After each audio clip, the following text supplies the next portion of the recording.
Atomic Habits by James Clear. Part 2. Chapter 11. Walk slowly but never backward. The power of small wins. Consistency trumps intensity. Clear introduces the 2-minute rule. Scale new habits down to 2-minute versions.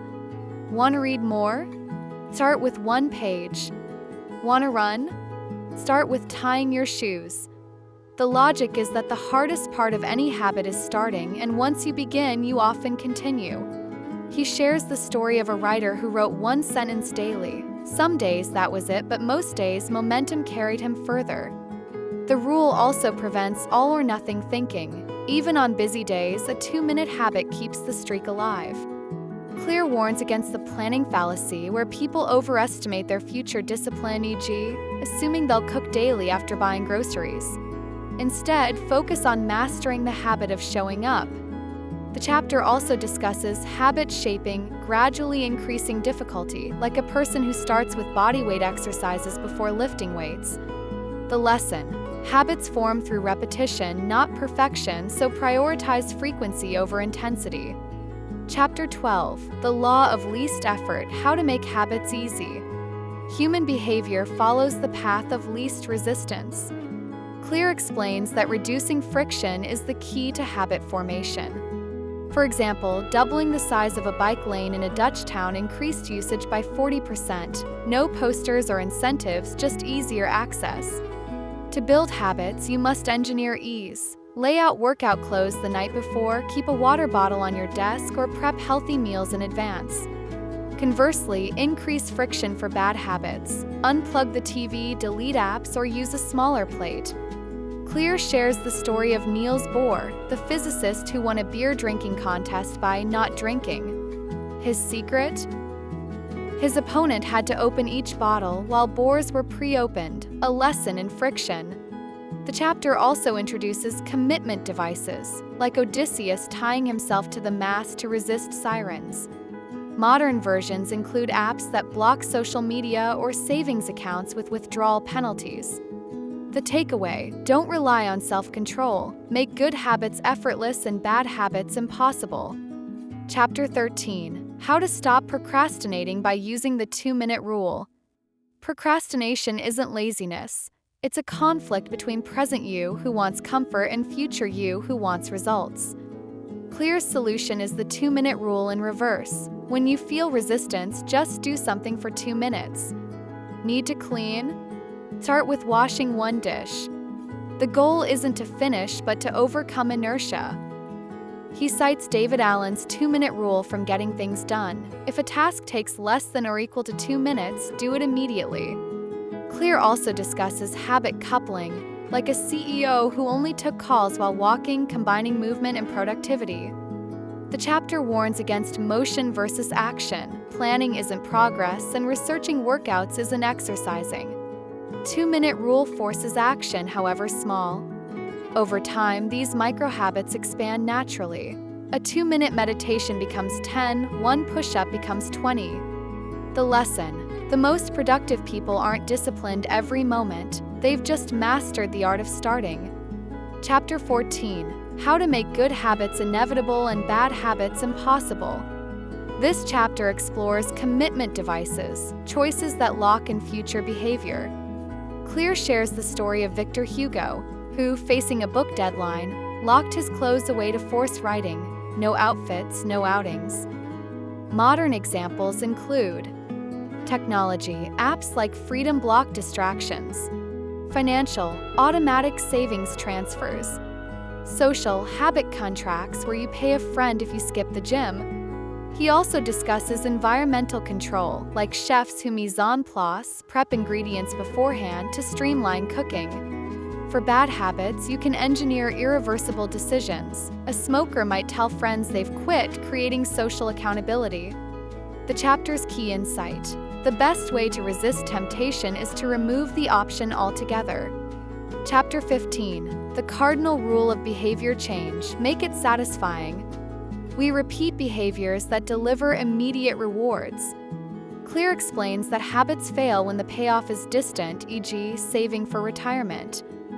To hack this, attach instant gratification to good habits. Visual trackers, marking an X on a calendar for each workout. Small rewards. A piece of chocolate after a run. If fitness is the goal, make it dark chocolate. For bad habits, add immediate costs, like a habit contract where skipping the gym means donating to a hated cause.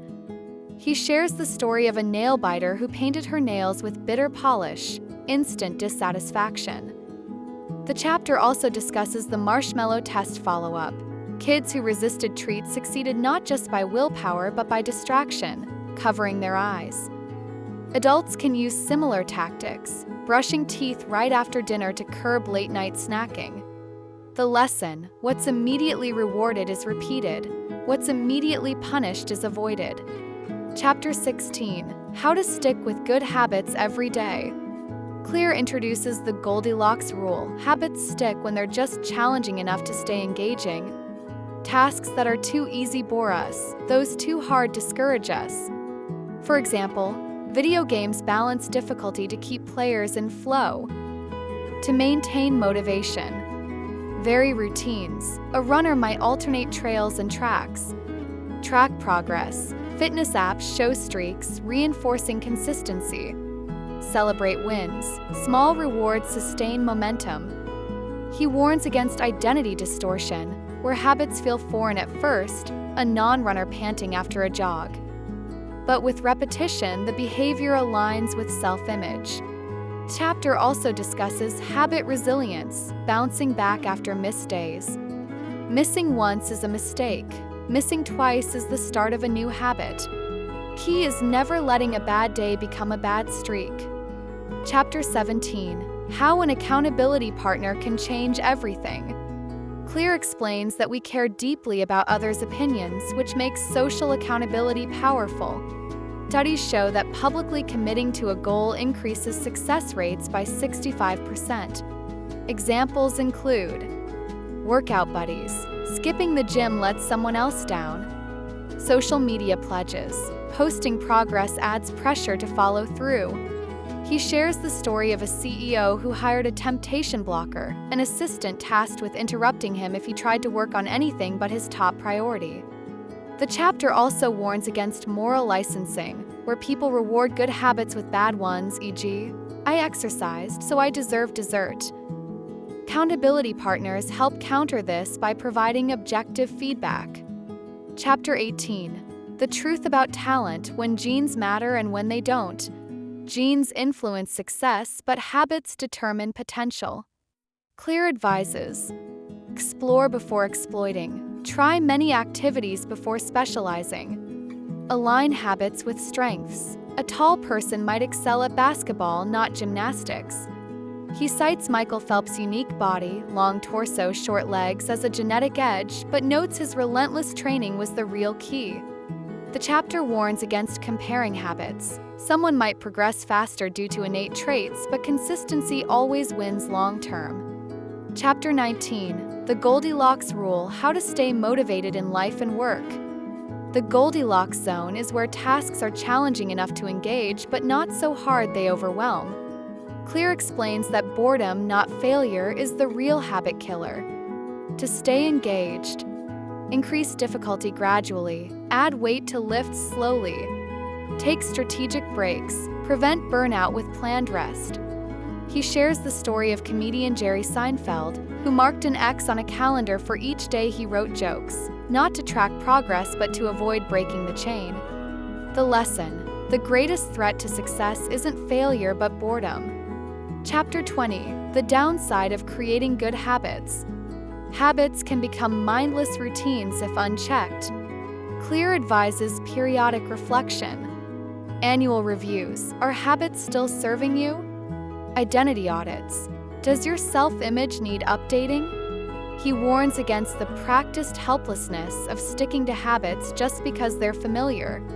Growth requires occasional discomfort, like a CEO who schedules think weeks to reassess strategies. Conclusion: the secret to results that last. The book closes by reiterating that small, consistent actions create extraordinary results. Clear emphasizes focusing on systems over goals, identity over outcomes, and progress over perfection. Success isn't about being flawless, but about showing up daily. Thanks for your time. See you later.